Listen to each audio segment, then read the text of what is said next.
Welcome to another episode of the Contagious Culture Podcast. I'm your host, Kyle King, and the goal of this podcast is simple: to help you create environments where people thrive. Through real conversations, practical strategies, and powerful stories, we equip leaders, educators, and change makers just like yourself to build cultures rooted in purpose, performance, and authenticity. Because culture isn't something you talk about, it's something you live. This is the Contagious Culture Podcast. Let's get started. Welcome back to another episode of the Contagious Culture Podcast. We are back. And the goal here is to help you create an ecosystem and environment where people thrive. Look, I am Kyle King. My man Dan Freeman is here. And look, we have had, if you've been following us lately, the Contagious Culture Conference is coming, y'all. And if you haven't known, if you haven't seen it, then I feel like you're living under a rock, because we need you to go to spreadcontagiousculture.com, and understand the type of impact that we're getting ready to bring to Charlotte, North Carolina. But today we're going to be continuing to expand on the last few episodes that we've launched. And we thank you so much for following us, for liking the episodes, sharing the episodes. And we thank you for the people that actually listened and did the homework of reviewing the episodes from last time, because it's helping us understand what feedback that we need to hear so that we can continue to make this show, this experience much, much, much better for you. Dan, how you feeling today? It's a little gloomy today, but it's been a good morning. I had a good lunch. Man, thank you for rubbing it in my face. I haven't eaten, but I it's had all good. some chicken schnitzel. That was really good. That sounds good. That really sounds good. Oh yeah, It really does. good. I had a smoothie. That was at 8:30, and I feel like I'm running on fumes, but it's all good. And this is literally the life of leaders. I was having a conversation with a woman earlier, and she was explaining in her time building her nonprofit, she only ate one meal a day for 2 years, and it was motivating and inspiring, but it's challenging to hear, because why do we often neglect our health when we're building something? Like, why is that, do you think? I think it's the conflation between yourself as an individual and the work that you're doing. And I had that conversation today with someone. I know I always say that, but I really did have a conversation with someone today.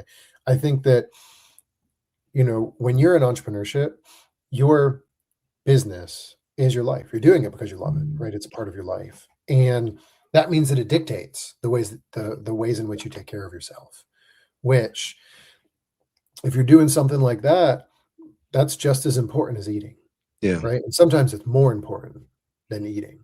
Right. But I also think that if you want to be operating at your highest level, you got to take care of yourself. Oh, 100%. Right. Whether that means working out in the mornings before everything happens, whether that means going to bed earlier and making sure you get sleep. I know for me, what I'm trying to work on is I'm reading this book called The Nature Fix. And it just talks about how incredible going into nature and spending time without electronics, the oxygen that the trees give off, the walking, and how it just affects your body so physiologically. So I think it's just because when you're an entrepreneur, your life is your business and your business is your life, right? There's not like a corporate separation, and it can be healthy, but I think there's sometimes it's tough to split that.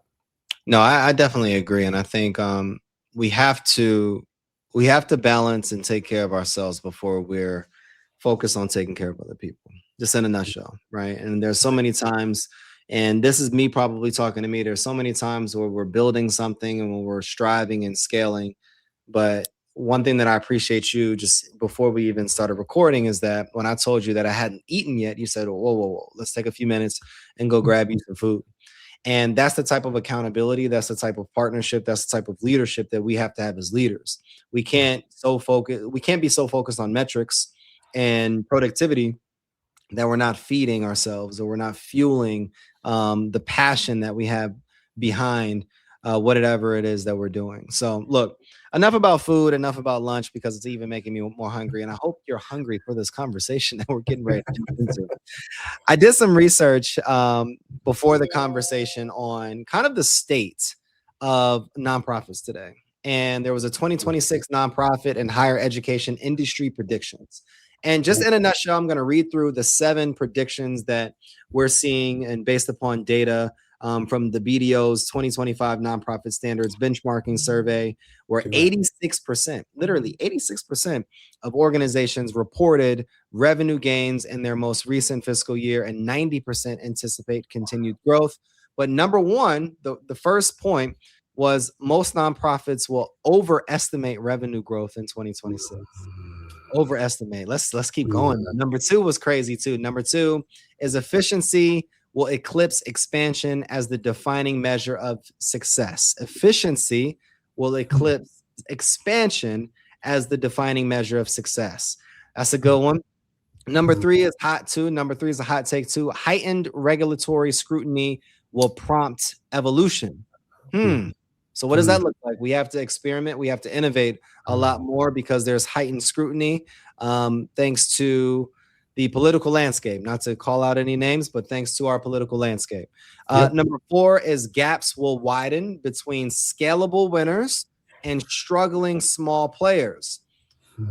We have to collaborate this year, y'all. We have to collaborate. We have to stop focusing on scale us. Rather, we have to build relationships and collaborations with other people so that we can be able to go really create some opportunities. And then number 5 is closings will outpace mergers. That one was big, and that made me really sad because the data shows that more organizations will close this year, and this will worsen the economic and political landscape of giving and funding opportunities as well. And then number 6, alternative forms of capital will become a core funding strategy. I wonder what that looks like. Alternative forms of capital. Interest loans from community development financial institutions, which specialize in mission-driven organizations, can help organizations gain necessary funding for expansion projects. See, it's not about money this year. Organizations are increasingly turning to innovative financial tools such as social impact bonds and community investment funds to diversify revenue and attract mission-driven investors, not just donors. And then number 7 was super fun. Technology-enabled adaptive planning will drive nonprofit resilience. So there has to be a place in the conversation for what technology is going to do. Look, Dan, that was a lot. And I know our listeners are like, oh my God, should I get out of my nonprofit? Yes, you should. You should leave your nonprofit and come to the Contagious Culture Conference. But when you hear what this study has done, which of those stick out to you the most? You know, it's not the exact one because I can't remember what it was, but because there were a lot there. But I think the one that was interesting to me, one of them was efficiency instead of expansion. But I found it very interesting because, and you correct me if this was something you said or if you read on there, they're going to focus on efficiency. And I like to really think not efficiency, but optimization. I think efficiency is just running things better and optimization is improving them. And the goal isn't to just be stagnant, right? And just run things cleaner. The goal is to improve it. But it was increase efficiency instead of expansion. But I believe you had mentioned on the second to last one, alternative forms of capital.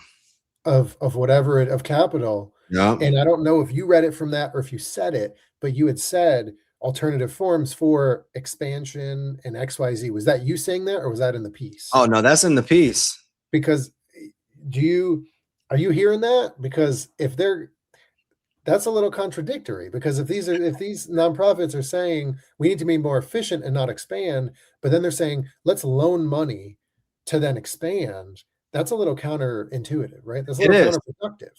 It is. And to clarify, anybody listening right now, to clarify, number 2 was efficiency will eclipse expansion as the defining measure of success. And let's just read a little bit about this piece of what it's communicating.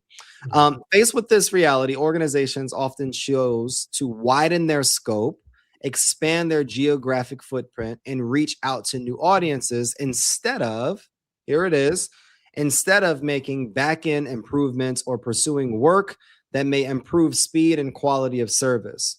See, this strategy further reinforces systems that prioritize scale over long-term planning and system visibility. See, a lot of organizations, and we talked about this 2 weeks ago, a lot of organizations are so focused on more donors, more money, bigger team, expansion, but you're not optimized. So, what this is saying is that the nonprofit standards benchmarking survey found that 40% of nonprofits are pursuing operational efficiencies to manage their costs. And in 2026, we expect to see this trend continue. Operational efficiency is an effective cost management strategy and is typically supported by donors and key stakeholders. Look, Dan, as somebody that is a researcher, as somebody that is an academic, as somebody that is doing this work, has done this work for over the past decade, what are some areas where nonprofit executives, that nonprofit teams, higher educational leaders can be more efficient, and why is that so important? Hey, it's Kyle. Sorry to interrupt your programming, but I got a quick culture check for you. How's your team's energy right now? I mean, literally, right now. Are people feeling inspired? Or are they just showing up? See, here's the truth. Culture doesn't change because we talk about it. It changes because we live it actively every single day. And that's what I help organizations do. Build contagious cultures that people actually want to be a part of.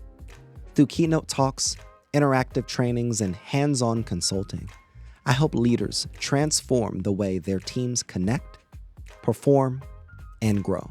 So if your culture needs a little bit of spark, let's light it up together. Visit theculturelab.org, again, theculturelab.org, or connect with me directly on LinkedIn at Kyle S. King to learn more about how we can work together. Because remember, your culture is contagious. Make it worth catching.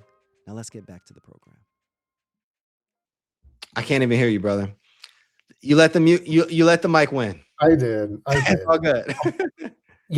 I was saying, I don't know what mine you're reading, but that was what my lunch conversation was about. That's good. With a nonprofit leader today. And I want to mention some of the things that we spoke about. Let's do it. The three were how to use annual giving and mass communication efficiently, how to optimize that, how to look at retention, and then also how to take the people that you already have and how to identify them as donors that could move up to another level. That's good. So I won't go into it kind of short. I'll keep it pretty short here. The first thing was, I think a lot of people, when they look at mass communication, right? Mass communication be categorized as annual giving, if that's what you're focusing on crowdfunding, large, or it could just be communication. And I think people struggle to differentiate that.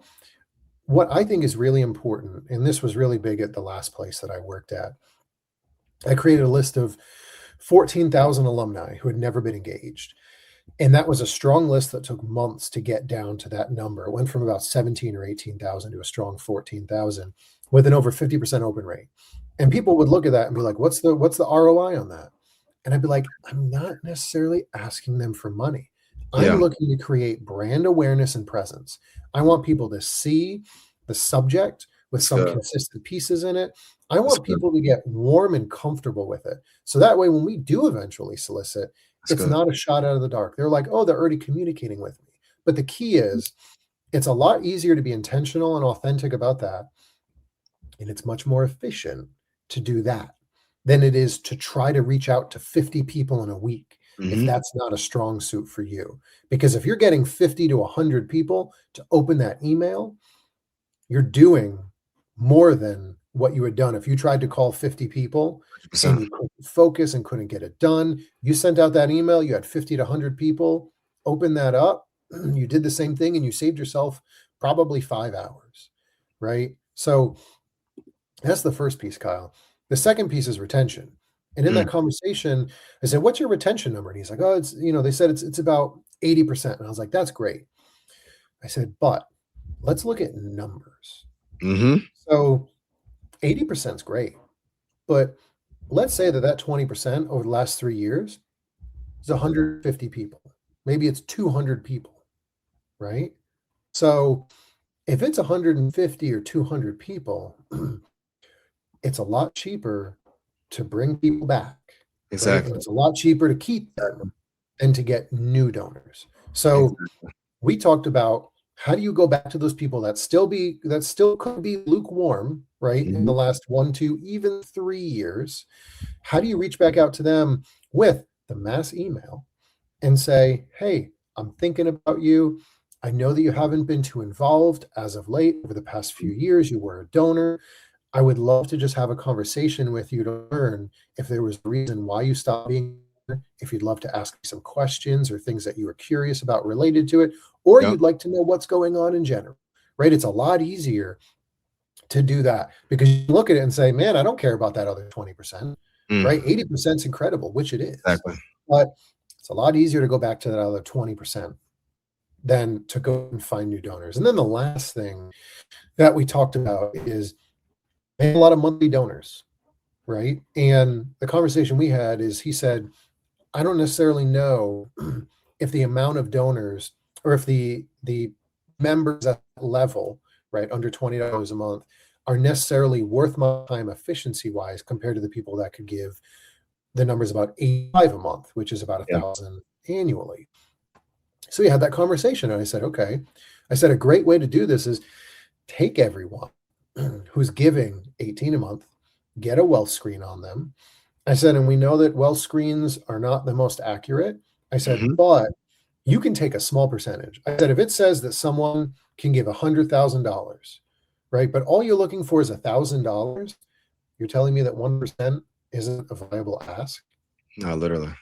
Right? So I always look and say, maybe this is 20, maybe this is a fifth correct, Yeah. right? If it says they can give me 100,000, maybe they can give me 20,000 over 5 years, right? But if we're looking at 1,000 and it says it could potentially do 100,000, Mhm. that's 1% split up monthly, right? So going through finding the people at the top of that list, taking those top 50 people, those are your target people to work. So you know Exactly. what I did there, Kyle? I didn't talk about having to find new donors. I didn't Mhm. talk about how to do this or that, but it was that's how you become efficient. You stay where you are and you just look at how to optimize what you've already got in front of you. It's interesting that you even bring this up because I see it from a different lens. I see execution and efficiency from a speed, quality, and outcome standpoint. Um, speed in which that we're following up with donors, speed in which that we're delivering on the return on impact, quality of the actual donors or relationships that we're building.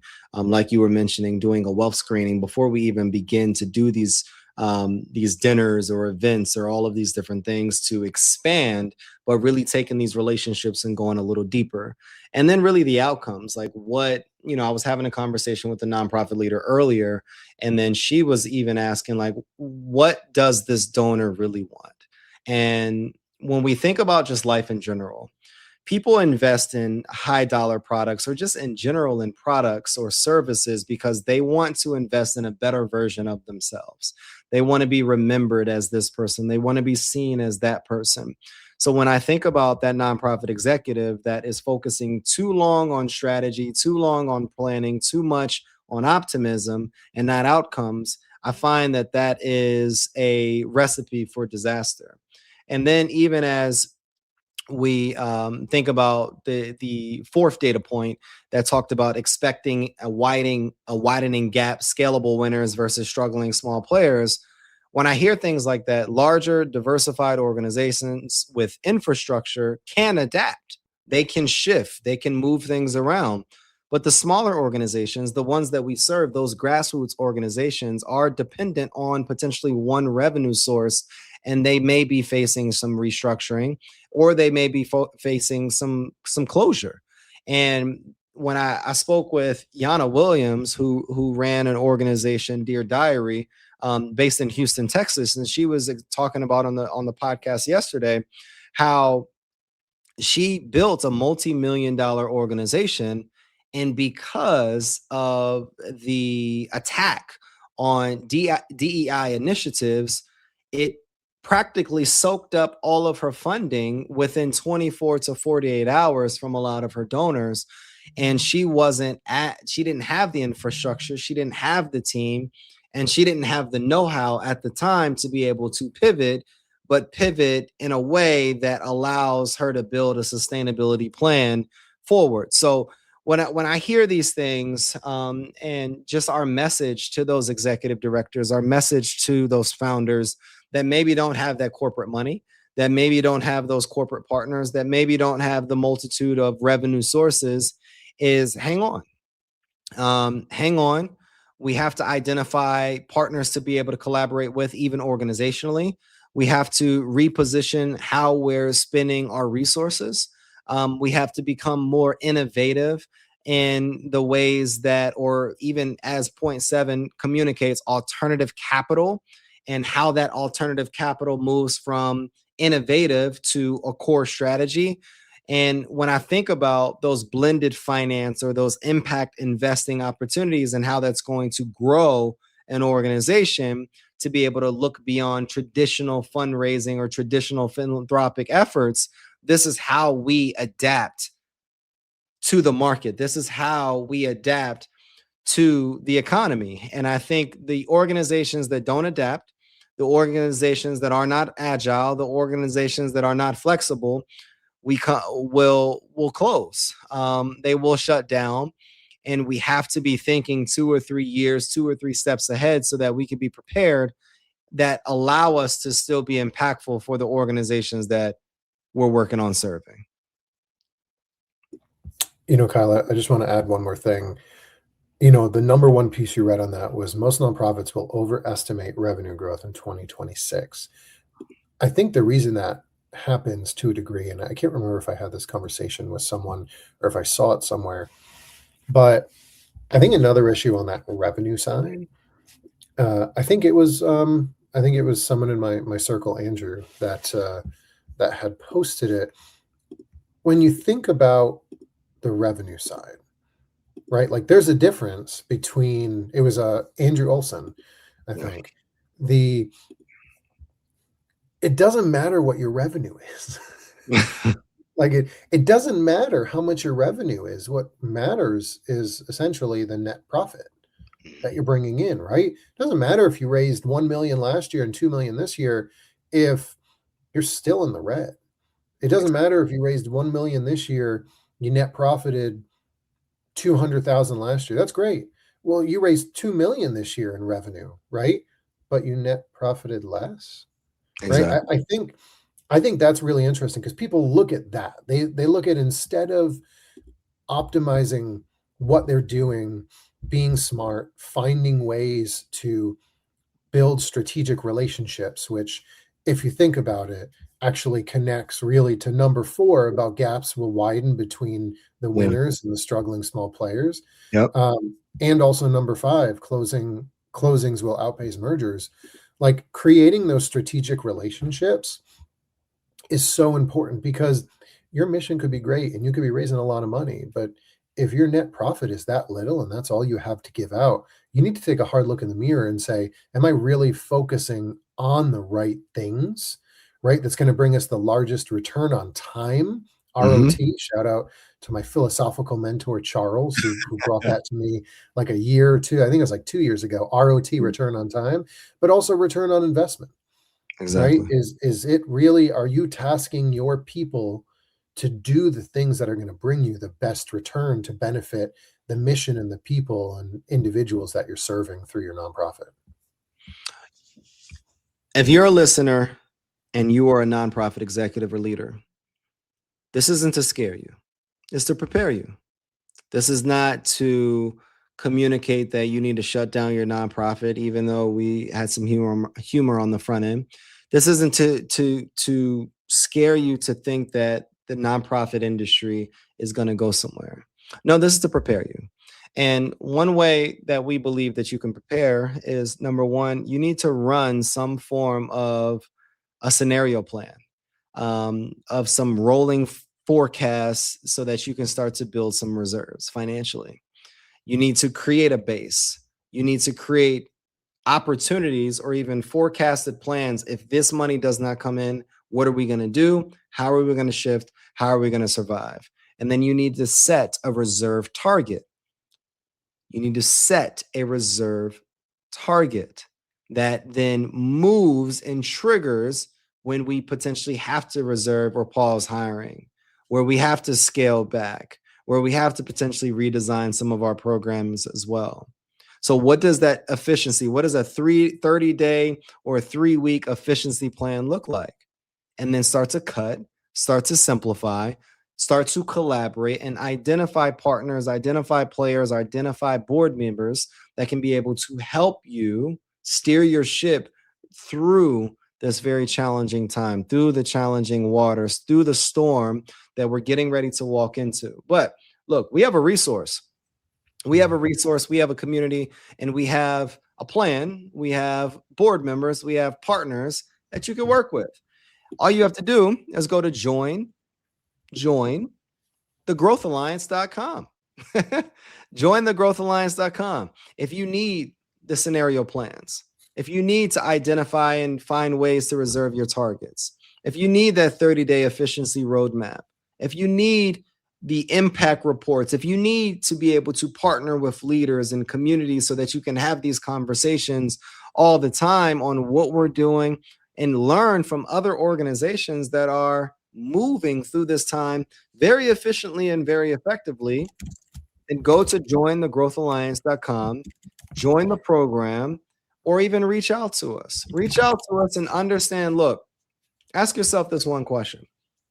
If I don't change the way that I'm doing things, who's impacted the most?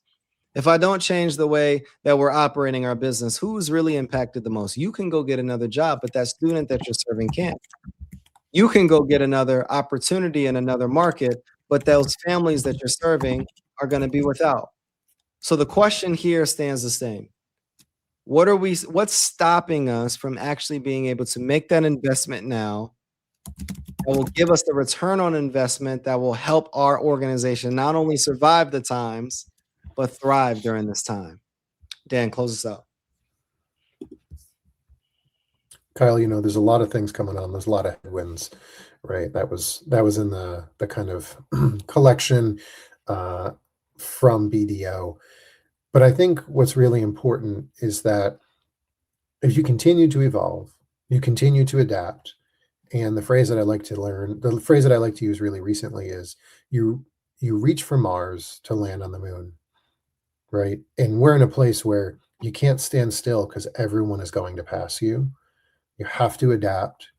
You have to reach. You're going to have some failures, even in the nonprofit world, but those inform you on what the successes are going to look like and how to get there. So you have to keep doing it. An entrepreneur, that's what nonprofit professionals are. You're an entrepreneur. You're trying to think of ways to succeed and problem solve for the populations that you serve. One of the questions that we always ask our audience is, what type of culture are you spreading? The energy you bring is the culture you create. So go make yours worth catching. If you like this episode, if this episode gave you something to think about, gave you something to consider, gave you something to research, we want you to like it. We want you to share it, and we want you to write a review. How do we do today? Write a review so that we can continue to listen to your feedback so that we can become more efficient, so that we can become more effective, so that we can be able to spread this message as wide as possible so that we can help as many organizations as possible. We look forward to seeing you guys. Thanks for tuning in to the Contagious Culture Podcast. If this episode challenged or inspired you, hey, take a second to share it with someone who's building culture in their world. Make sure to like, subscribe, and leave a review. It helps more leaders, educators, and change makers just like yourself join the movement. You can connect with me on LinkedIn or YouTube at Kyle S. King for more tips, tools, and methodologies to be able to help you create this ecosystem of absolute excellence. Until next time, lead boldly, live intentionally, and remember, your culture is contagious. Make it worth catching.